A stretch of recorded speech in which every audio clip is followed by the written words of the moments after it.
Salmo 127, versículo 1. Vamos lá. Salmo 127, versículo 1, diz assim: se o Senhor não edificar a casa, em vão trabalha os que a edificam. Se o Senhor não guardar a cidade, em vão vigia a sentinela. Eu já ministrei várias vezes esse versículo, mas hoje quero usar ele como base a ir por outro caminho. Abra sua Bíblia também em Êxodo, capítulo 20, versículo 1. Êxodo, capítulo 20, versículo 1, diz assim: então falou Deus todas essas palavras: eu sou o Senhor teu Deus, que te tirei da terra do Egito, da terra da servidão. Não terás outros deuses diante de mim. Não farás para ti imagem de escultura, nem semelhança alguma do que há em cima dos céus, nem embaixo da terra, nem nas águas debaixo da terra. Não as adorarás, nem lhes darás culto, porque eu sou o Senhor teu Deus, Deus zeloso, que visito a iniquidade dos pais nos filhos, até a terceira e quarta geração daqueles que me aborrecem. Abra sua Bíblia em Juízes, capítulo 16, versículo 25. Alegrando-se-lhes o coração, disseram: mandai vir Sansão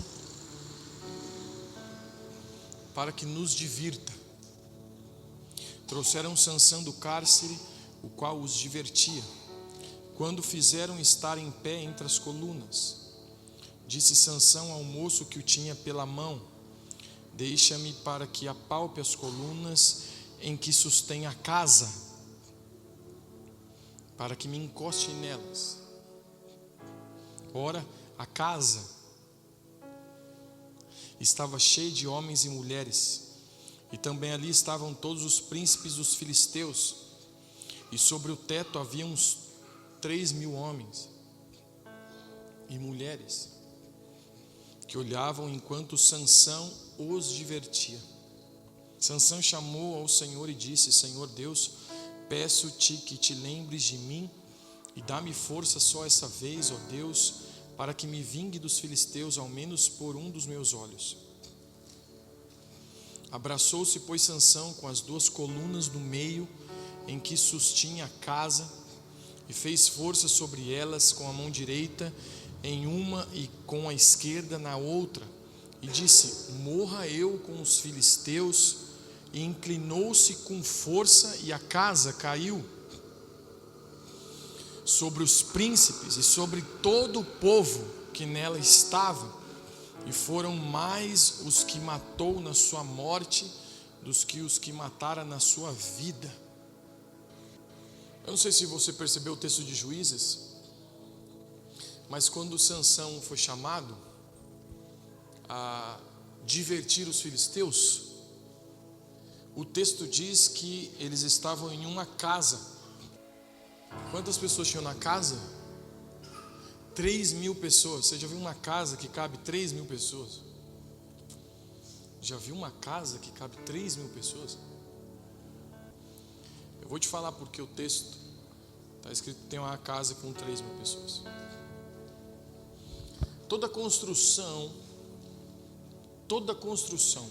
que o homem faz, ele projeta nela os seus pensamentos, o seu coração e a sua intenção. Nós temos símbolos que projetam uma intenção, projetam o coração ou um pensamento. Se você for ali fora e ver atrás do meu carro, tem um adesivo da bandeira de Israel. O significado de um adesivo com a bandeira de Israel num carro ele ama Israel, ele gosta de Israel, ele abençoa Israel. Não está escrito nada, mas é uma projeção do meu pensamento, da minha vida, do meu coração. Se você torce para um time, logo você vai projetar isso com o símbolo do seu time, com as cores do seu time. É ou não é? E uma construção, quando se projeta, um projeto nada mais é do que tornar físico uma ideia, tornar físico um pensamento. E toda a construção do homem, ele projeta sua intenção, seus pensamentos e o seu coração. É diferente um pouco de como Deus cria, porque quando Deus cria, Deus ele projeta em sua criação a sua glória. Salmo 104 vai falar sobre isso. Salmo 19, deixa eu abrir Salmo 19, versículo 1, diz assim: os céus proclamam a glória de Deus e o firmamento anuncia as obras das suas mãos. Tudo que Deus criou, Ele projetou na sua criação a glória, a sua glória.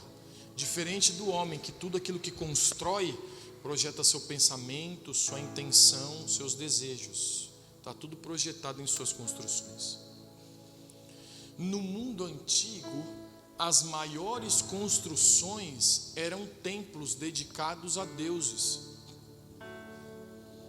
Hoje nós estamos acostumados com arranha-céus, com prédios enormes, mas no mundo antigo era tudo padronizado. E os templos dedicados a deuses eram construções maiores, porque era a projeção de um coração e de um pensamento. É um Deus, vai ser cultuado, vai ser adorado, então ele é maior, ele é grande. Quando Deus desce e vê que o homem está tentando construir uma torre que chega ao céu, não é pela construção que Deus não se agrada, é pela projeção, porque havia um intento no coração daqueles homens, havia uma intenção no coração daqueles homens. É por isso que Deus não se agrada daquela construção.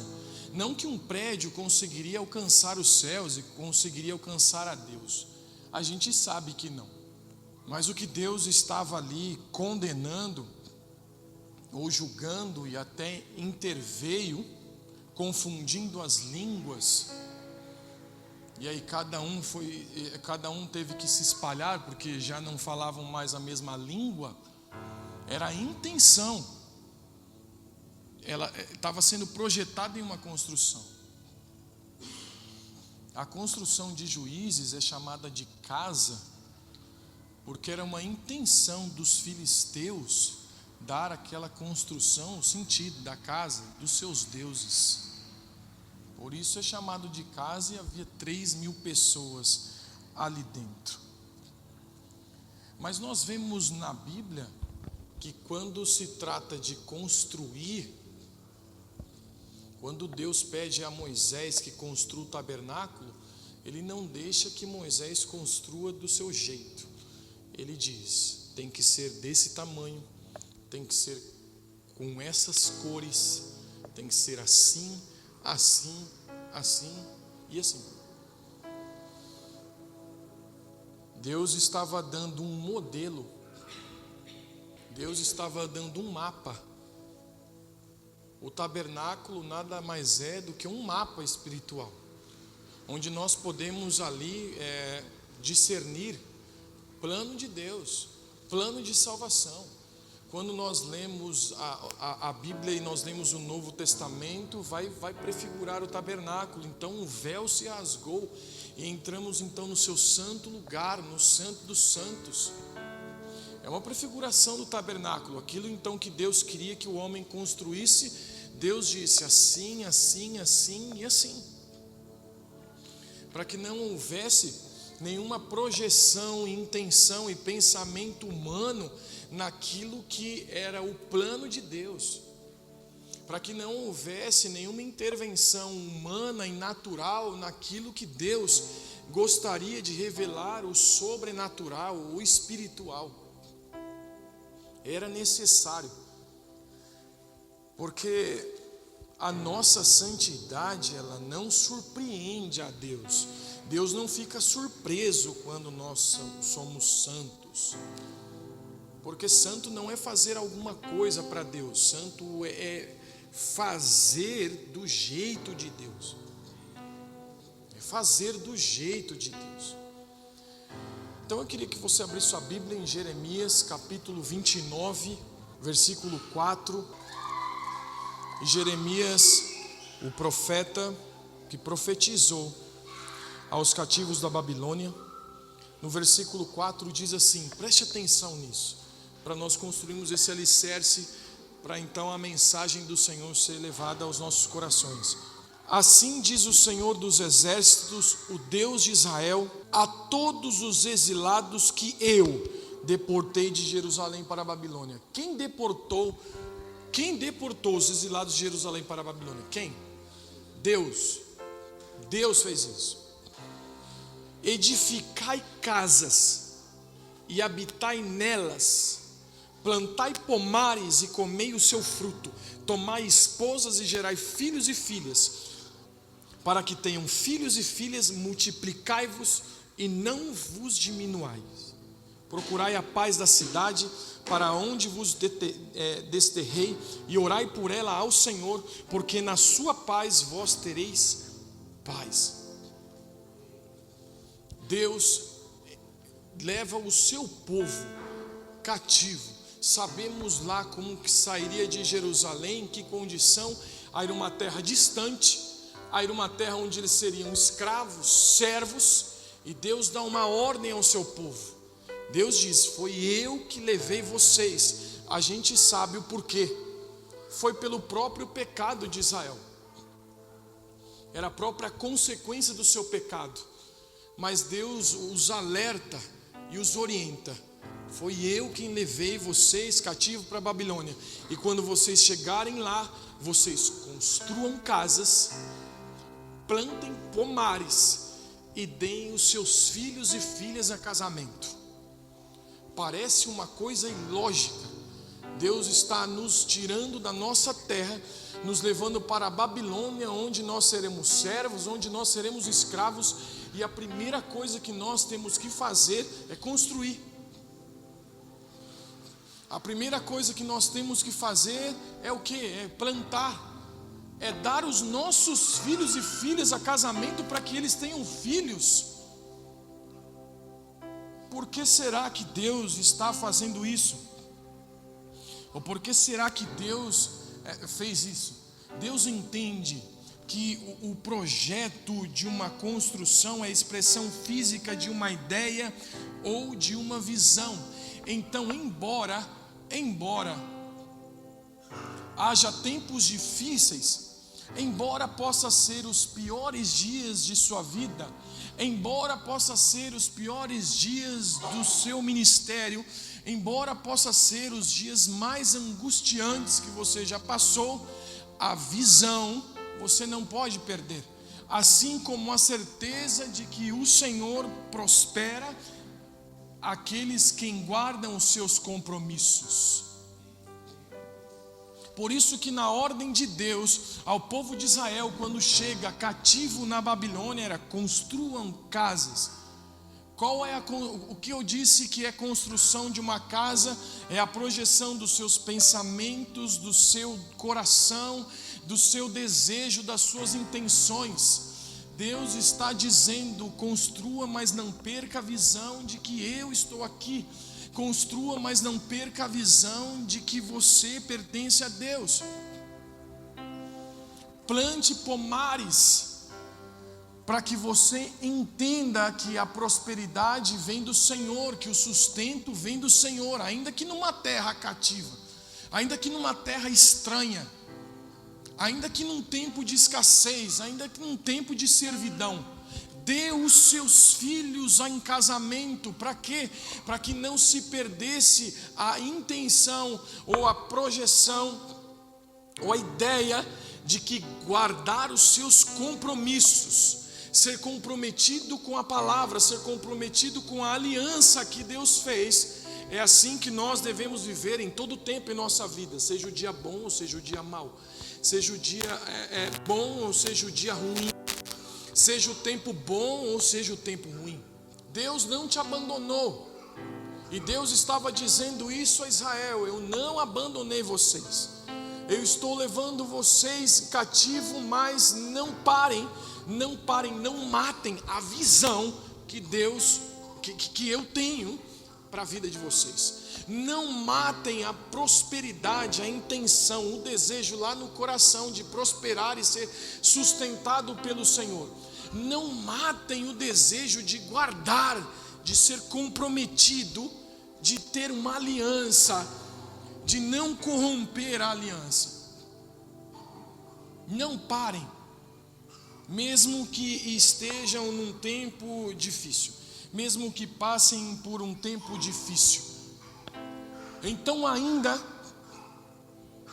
que você ou que nós estejamos passando por tempos difíceis, a visão que Deus nos deu, a certeza de que é o Senhor quem nos prospera, e a responsabilidade de guardar os compromissos, nós não podemos perder. Ontem nós estávamos ali na escola de profetas e nós escutamos uma palavra. Eu disse, se eu poderia ir embora só de escutar essa frase, mas nós estávamos ouvindo ali, o seu chamado é responsabilidade unicamente sua. O seu chamado, o chamado que Deus tem para a tua vida é responsabilidade sua.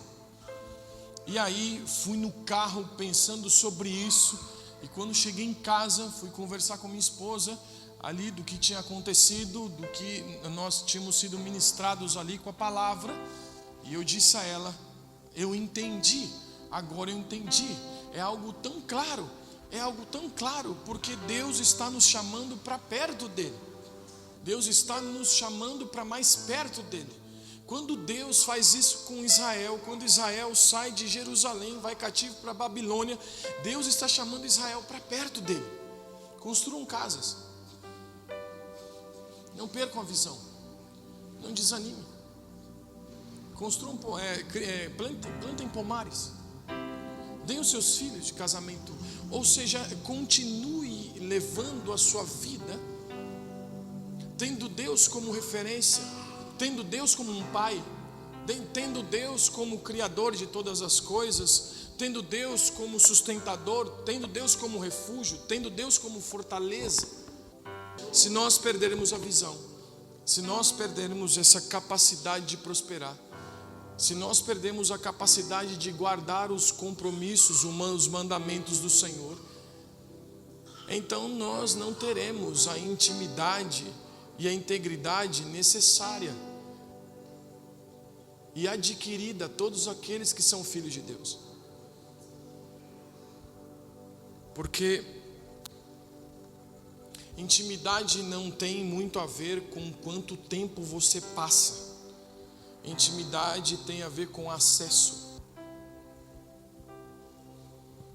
Talvez você passe mais tempo no seu trabalho do que com a sua esposa, mas tem um lugar lá da sua casa, lá o seu quarto, a sua cama, que só sua esposa tem acesso, você e sua esposa.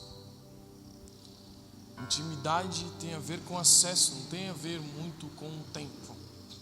Então, se nós pegarmos a palavra do Senhor de Efésios, capítulo 3, versículo 12, Efésios 3:12, diz assim: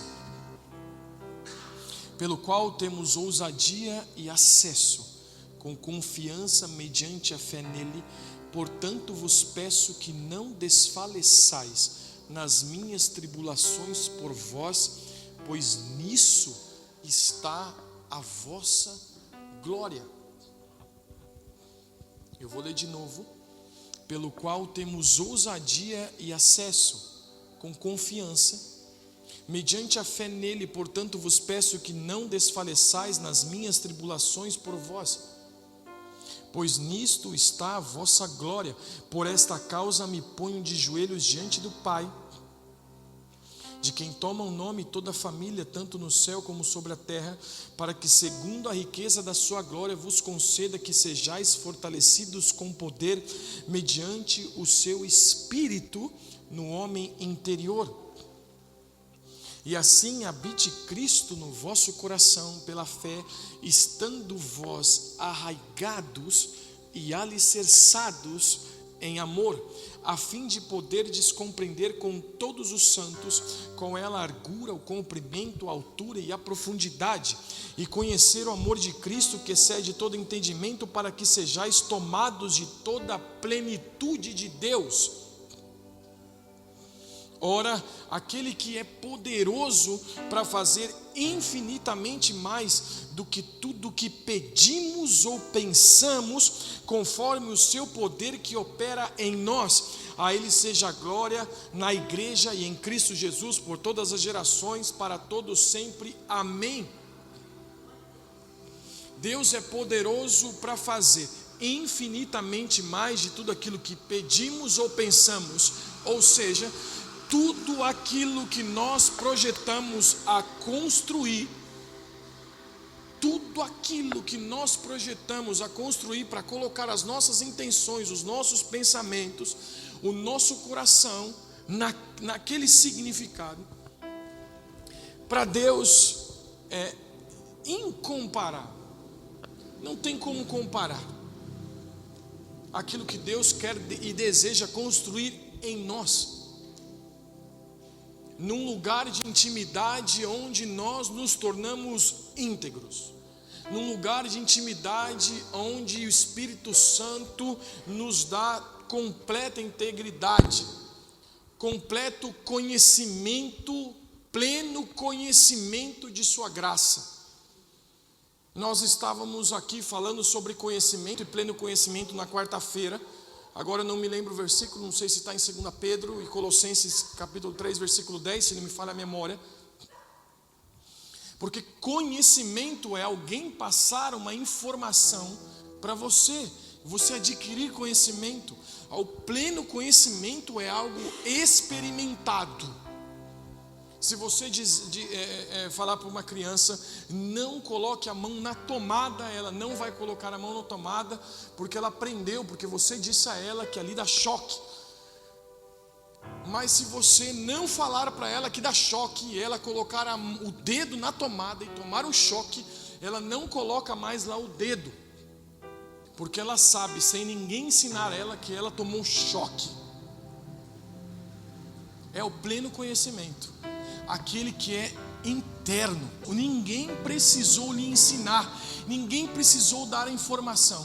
Agora eu entendo o que a Bíblia diz, que a unção, que o Espírito nos ensinaria todas as coisas, porque ainda que somos edificados no conhecimento, ainda que nós somos edificados pelo ministério, ainda que nós somos edificados pelo serviço um dos outros, somos membros uns dos outros, ainda que nós sejamos fortalecidos um no outro, ainda que nós somos aconselhados um no outro, somos discipulados um no outro, somos pastoreados um no outro, o pleno conhecimento do Espírito é experimentado sem ninguém falar alguma coisa a você, porque a construção que o Espírito deseja fazer em nós é do pleno conhecimento de Jesus, é do pleno conhecimento da salvação, é do pleno conhecimento da fé. Ou seja, por mais que eu pregue aqui a vida inteira, por mais que você ouça pregações, por mais que você ouça palavras, pode ser no YouTube, pode ser em sua igreja, por mais que alguém lhe ensine, você terá conhecimento, muito conhecimento. Mas o pleno conhecimento de algumas coisas você só terá se experimentar. E intimidade e a integridade que é gerada pela intimidade com o Espírito não é passada por informações. Eu não posso passar intimidade do Espírito para você. se você não tiver o pleno conhecimento do Espírito, ou seja, o Espírito Santo lhe ensinando, sem ao menos alguém lhe falar alguma coisa. E se falar, você só vai confirmar aquilo que você já sabe e já aprendeu e foi construído pelo poder do Espírito Santo, que lhe deu um pleno conhecimento. É por isso que muitas vezes quando nós não entendemos que o Senhor primeiro nos chamou para estar com Ele.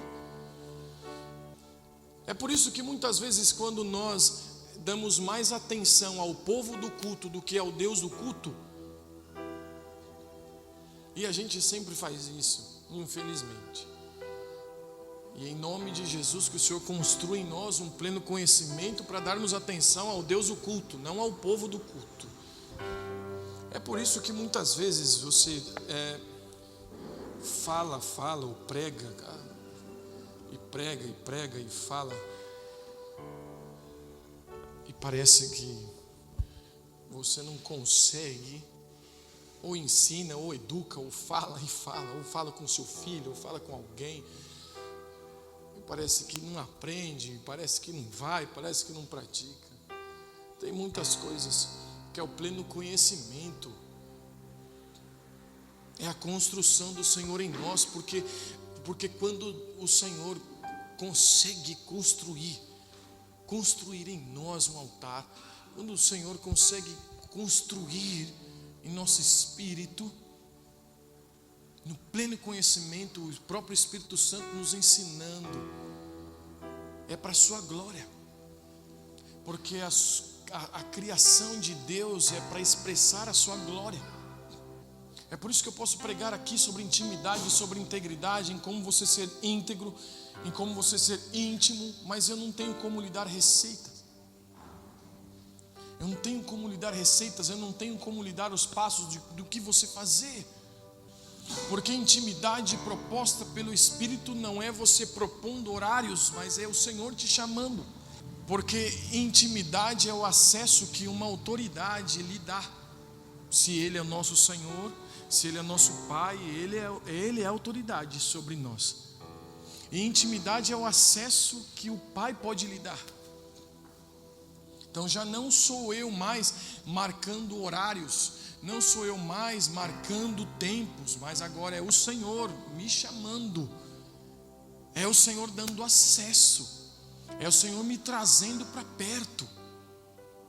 Ainda que Israel fosse cativo em Babilônia, o Senhor ainda estava trazendo-os para perto. Não havia prazer algum em Deus de deixá-los escravos, servos em Babilônia. Eles só estavam passando por um processo para aprender, para ter conhecimento. E ainda assim, um pai amoroso gerando neles um pleno conhecimento. Construam casas, mexa com aquilo que está aqui dentro. Plante pomares para vocês serem mexidos aqui dentro. Para vocês serem mexidos aqui por dentro. Deem os seus filhos como casamento para que mexa com as suas estruturas aqui dentro, para que mexa com as suas estruturas familiares. Se o Senhor não edificar a casa, em vão trabalha aqueles que edificam. Se o Senhor não tiver acesso, ou você der um acesso negado a Deus em algumas áreas de sua vida, então você não tem a Deus, então você não tem o Espírito. Porque do que adianta sermos filhos se nós não podemos desfrutar e usufruir dessa transformação e dessa glória de Deus em nós?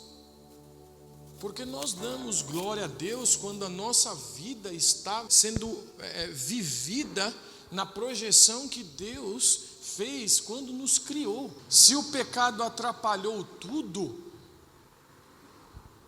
em seu Filho nós temos a restauração de tudo. Em seu Filho nós temos a justificação dos nossos pecados. E aí eu lhe pergunto, que tipo de vida você está construindo? Porque eu estava conversando, acho que com o evangelista esses dias aí.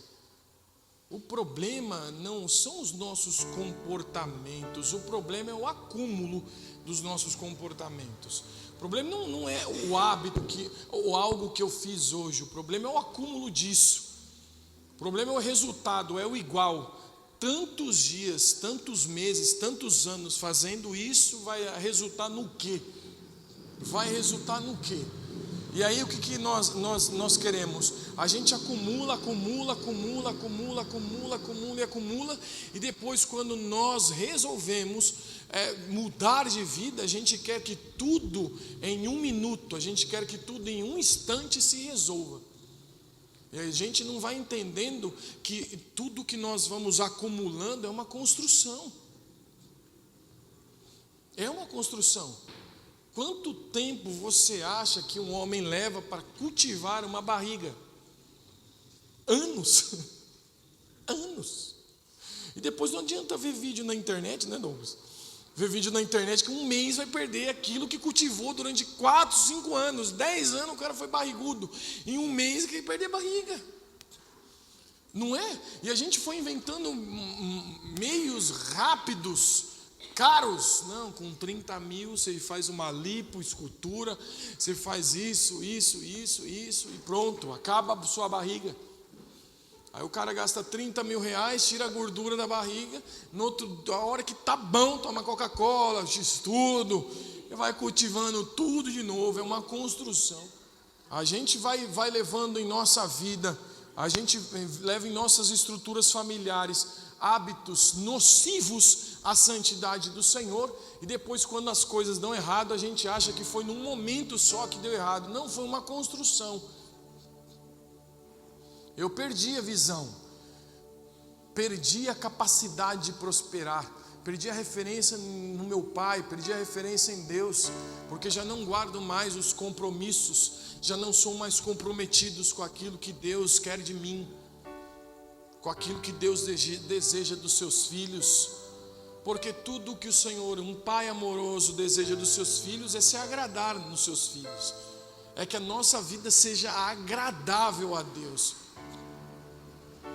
Por isso há uma construção diária, por isso há uma construção, onde nós devemos com ousadia, Efésios 3, versículo 12, com ousadia e acessarmos aquilo que o Senhor nos deu por herança, aquilo que hoje o Senhor nos deu por direito, acessarmos o santo lugar, acessarmos este lugar onde podemos ministrar ao Senhor, porque nós fomos chamados. Pastor, eu não sei qual é o meu chamado, e aí as pessoas se perdem, desfalecem, porque estão procurando qual é o meu chamado. Você foi chamado para estar com Deus, o que Deus vai fazer depois disso daí, aí é com Ele. Você foi chamado para estar com o Senhor. Mas o que acontece depois? É impossível alguém que esteja com Deus, é impossível alguém que foi construído no Espírito em intimidade, integridade, não ame outras pessoas. É impossível que aquele que está gerando uma intimidade e integridade com o Senhor não consiga perdoar. É impossível que aquele que está gerando uma intimidade, uma integridade no Senhor não consiga ter compaixão uns dos outros, não consiga ter comprometimento com os irmãos, não consiga viver em comunhão. É impossível. É impossível.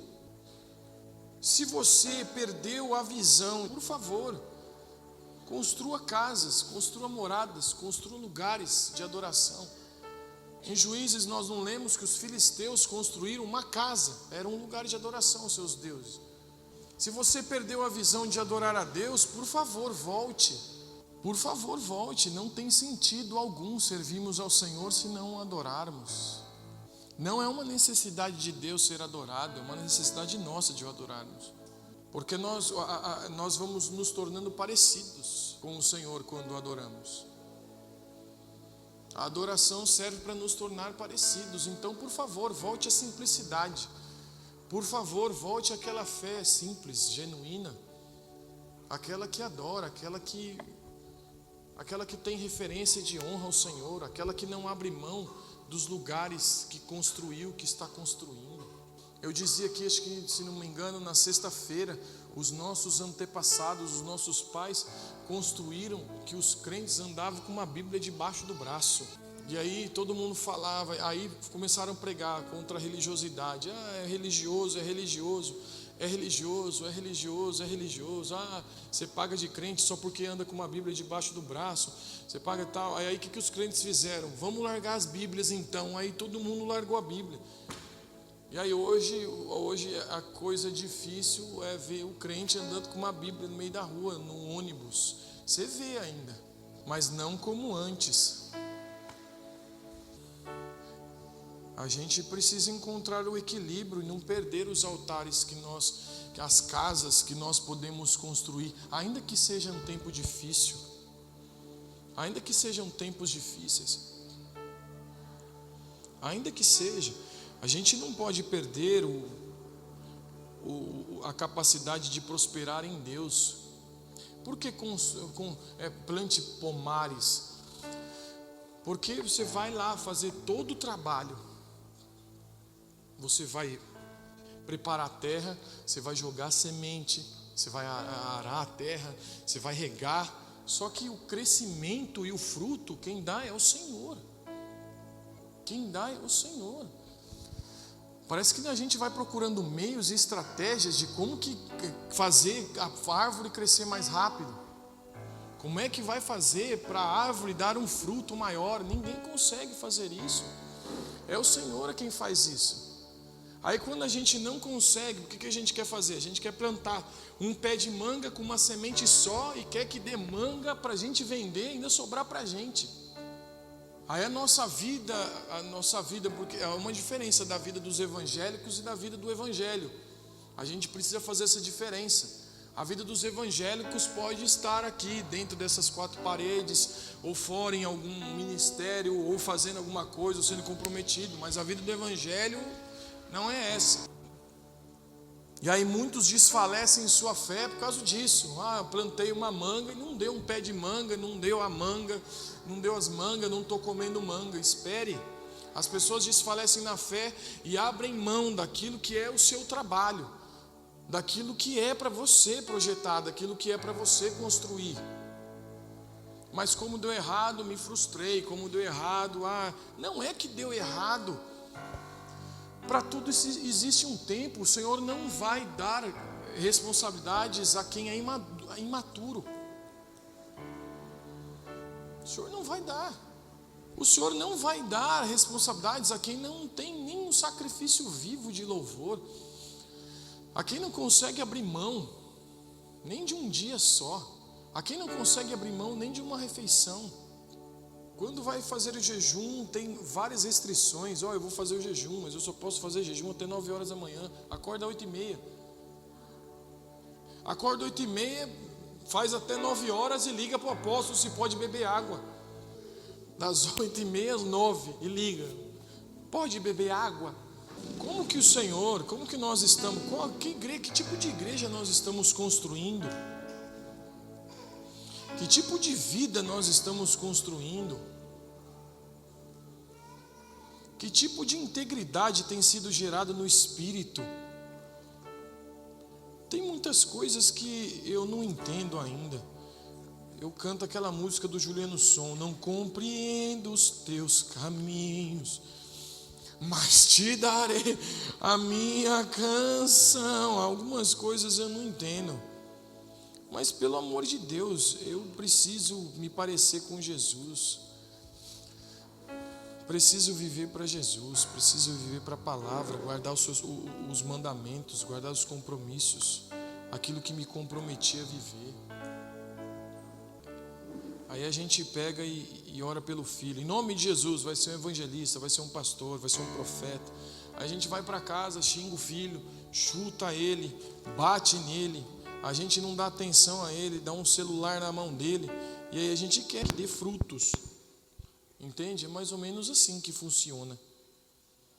Não tem uma referência de adoração no lar, não tem uma referência de adoração em casa, e quer que a família esteja totalmente rendida ao Senhor. Não, leve, por favor, maridos, leve sua família a se render ao Senhor. Não tenha vergonha não de falar que Deus é bom, não tenha vergonha de falar que Deus cuida de todas as coisas, não. Não tenha vergonha disso não. Abra sua Bíblia em Juízes, vamos continuar lá em Juízes. capítulo 16, versículo 25, diz assim: alegrando-lhes o coração, disseram: mandai vir Sansão, para que nos divirta. Em outras traduções, para que ele seja o nosso brinquedo. Porque trouxeram Sansão do cárcere, o qual os divertia, ou o qual brincava. O Senhor não te tirou do cárcere para ser diversão aos filisteus. O Senhor não te tirou do cárcere para divertir os outros. Se você não estiver disposto a ser ofendido pelo Evangelho, se você não estar disposto a ser ofendido pela palavra, você só quer diversão. E a Bíblia ofende, fere nossa consciência. Fere nossa consciência.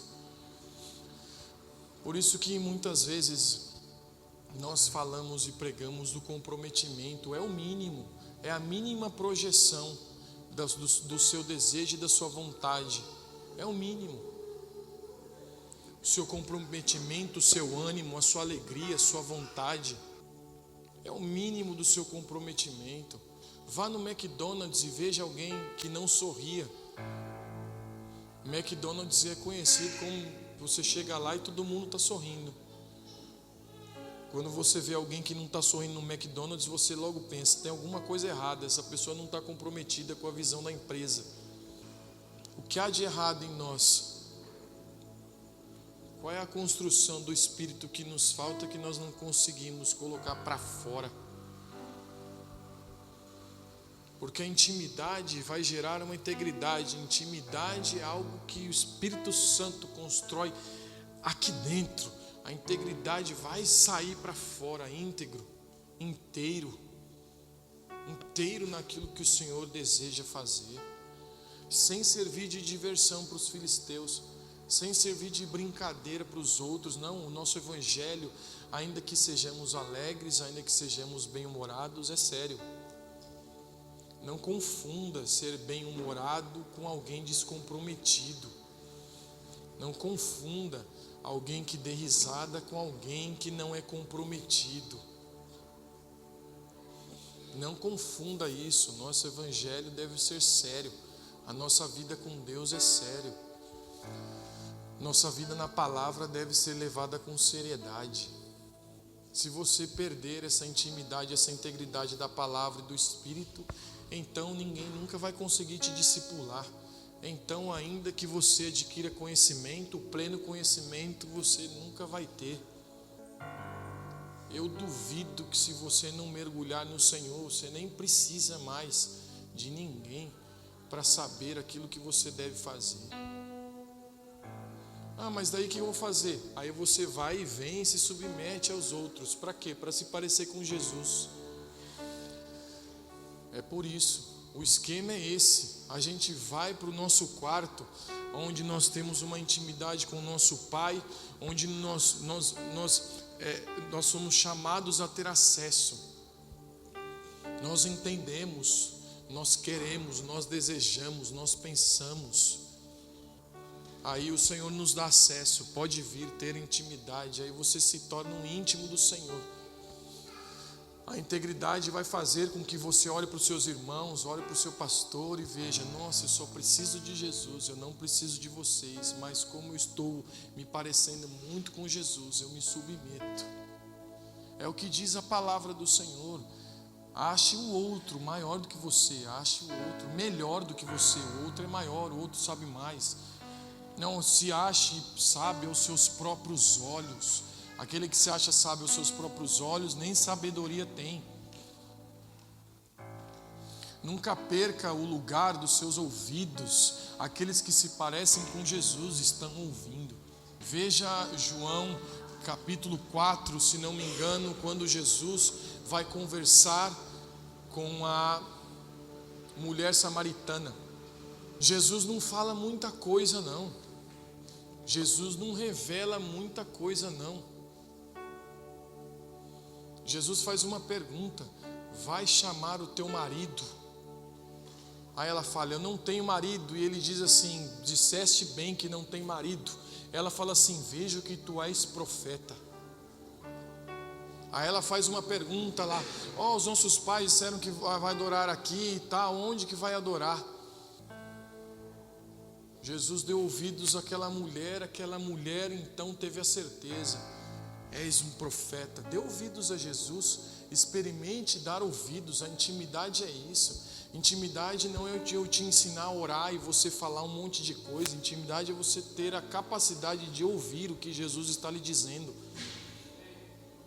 Intimidade é você ter a capacidade de ouvir aquilo que o Espírito Santo está ministrando. E como diz a palavra, nos últimos dias procurarão mestres para si, terão comichões nos ouvidos, porque o nosso ouvido vicia naquilo que não nos confronta. O nosso ouvido vicia naquilo que nós gostamos e apreciamos. Nós ficamos extremamente desconfortáveis quando algo nos confronta, e a gente logo tira o nosso ouvido da reta. É nada. Experimente ser confrontado. Tenha coragem suficiente de chegar até Jesus e dizer: o que o Senhor pensa de mim? Por favor, me revele. Jesus pode te falar lá no quarto, lá íntimo. Jesus pode usar alguém para falar com você e dizer: é isso, isso, isso. Até ontem nós estávamos ouvindo lá, Deus usou a voz de Eli para falar com Samuel. Quando Deus estava chamando Samuel, Samuel achou que era Eli. Por que achou que era Eli? Porque se Deus tivesse falado assim: Samuel, ele ia saber que não era Eli, ia saber que era Deus. Deus usou foi o timbre de Eli para falar com ele. Deus está usando vários dos seus profetas, Deus está usando essa pregação para falar com você, mas o lugar de intimidade está distante. Aí você não sabe que é Deus quem está falando. E quando Deus vai falar, não precisa de teatro, não. Quando Deus vai falar, não precisa de prelúdio. Você quer ver a gente se armar? É o prelúdio. O prelúdio é aquilo que vem antes. Eis que te digo. Pronto, tu vai falar, Deus vai falar agora. E aí tudo que falar foi Deus que falou. Mas se eu falar assim: cria vergonha na tua cara, aí você vai achar que não foi Deus que falou isso não, porque não falou isso que te digo.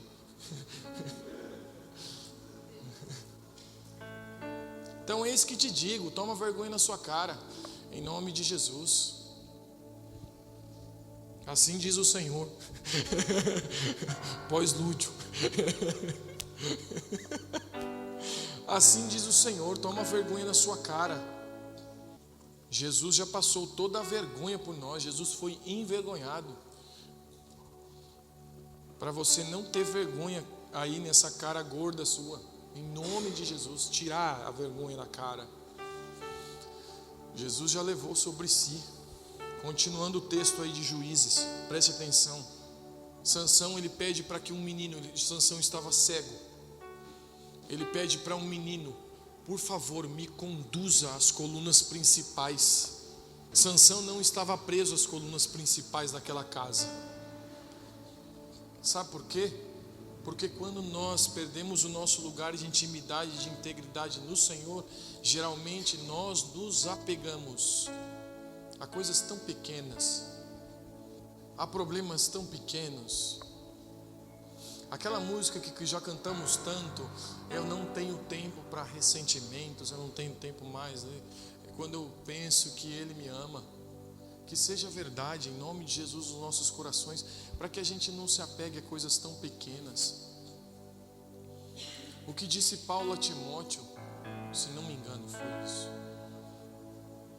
aquele que está alistado não tem tempo para perder com a vida civil. Ninguém pode, aquele que está em missão, na linguagem de hoje, aquele que está em missão não tem tempo para se distrair com as coisas. Nós nos distraímos com tão pouco, nós perdemos com tão pouco. E aí quando há uma proclamação, eu já pensei nisso, sabe? Falei: nossa, cara, é tão bobo falar de Facebook, é tão bobo falar de rede social, é tão bobo falar disso, mas é uma vergonha. Nossa Bíblia não é aberta a semana inteira. Nossa contagem de vezes que você viu a cara do seu celular e abriu sua rede social é incomparável com as vezes que você mesmo com o seu celular leu a Bíblia, leu a palavra do Senhor. É uma vergonha, é uma vergonha. Nós precisamos carregar isso com vergonha, e a gente precisa carregar isso com vergonha e precisa se arrepender disso.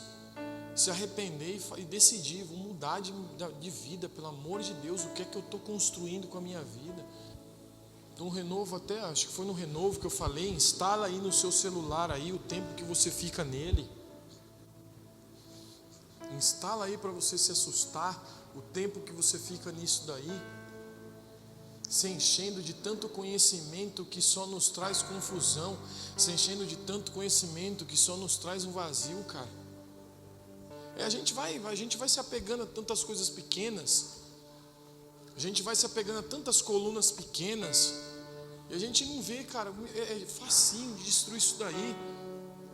Mas Sansão pede a um menino: por favor, me conduza às colunas principais, para que derrube tudo isso, para que acabe com tudo isso. Então, em nome de Jesus, eu lhe peço, intimidade, integridade e acesso que o Espírito Santo lhe dá. Peça ao Espírito Santo da maneira mais simples que tem. Voltemos às nossas orações que as crianças aprendem para limpar o coração.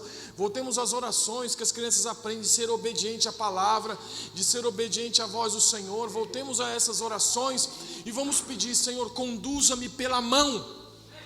Conduza-me pela mão às colunas principais, para que tudo isso que minha vida eu tenho construído seja derrubado de uma vez por todas. De uma vez por todas, e não sejamos apenas mais um culto, não sejamos apenas mais uma encenação de diversão. Não, que tenhamos propósito do Senhor. Sansão viveu uma vida onde deveria ter guardado a aliança que tinha desde o ventre de sua mãe.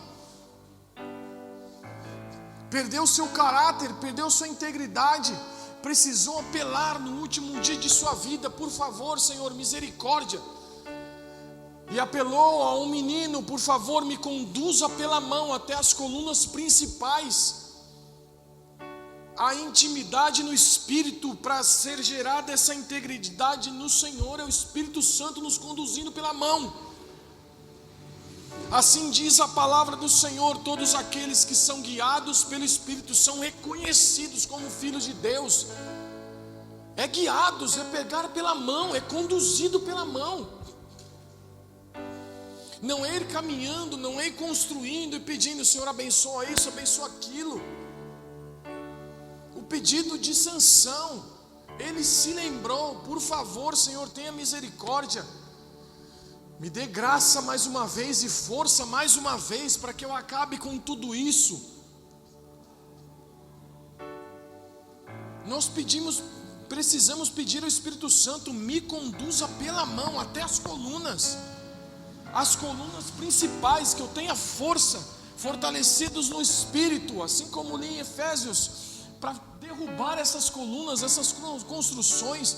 Tudo aquilo que é a minha intenção, tudo aquilo que é o meu pensamento, tudo aquilo que é o meu desejo, tudo aquilo que dei significado, mas que não tem valor ao Senhor, tudo aquilo que dei preço, mas não tem valor. O sangue de Jesus é valiosíssimo, é valioso demais, é valioso demais. E como nós vamos desprezar tal valor? Como nós vamos desprezar com nossa vida tal valor? Mas eu não tenho força. Peça ao Espírito Santo que lhe conduza pelas mãos. Peça ao Espírito Santo que lhe conduza as colunas principais a derrubar toda essa construção. Tudo isso que nós construímos ao longo do tempo, no nosso dia a dia. Que o Senhor nos dê a graça. Que o Senhor nos dê a graça de sabermos que Ele opera em nós o seu poder. Que o Senhor nos dê a graça de entendermos que nós temos acesso ao doce Espírito Santo. Nós temos acesso. Nós temos acesso a uma vida que o Senhor desejou. Quero te convidar a ficar em pé no seu lugar, por favor.